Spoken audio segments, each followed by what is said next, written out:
I have always been an entrepreneur, but I got it easy. It's in my blood, really. My mother, she was an educator, and my dad owned a bookstore. So our two main values in our home were get an education and to own your business and create your value in the marketplace. And so I did that right away as soon as I could.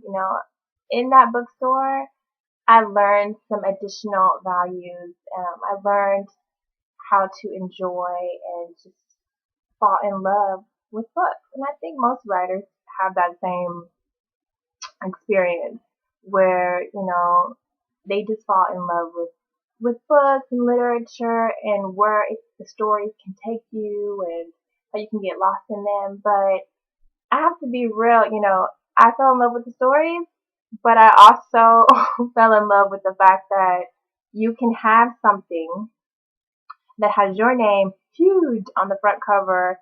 And then this book can be in tons of different bookstores, and it can also be um, in libraries and all across the world. You can get translated in different languages.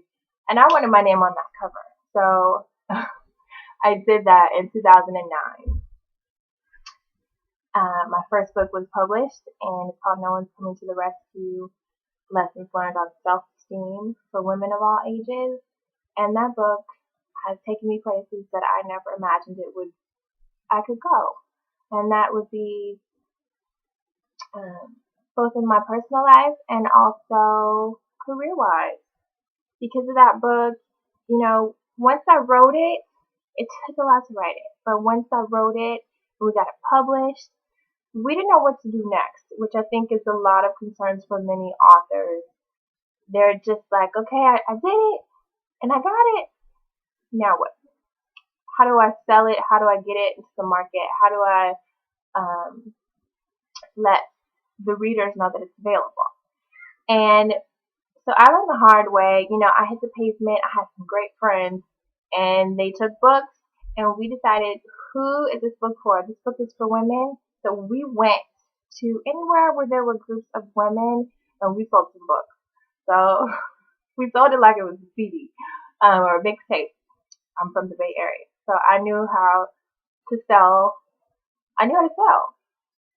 And so what we did was we took it, copies of the book, and we went to beauty shops. We went to nail salons. We went to PTA meetings. We went to the front of schools when kids were getting dropped off. We went to church groups, women's ministries. We went to grocery stores. Wherever we thought women were going to be in groups, that's where we went. And that's where we sold.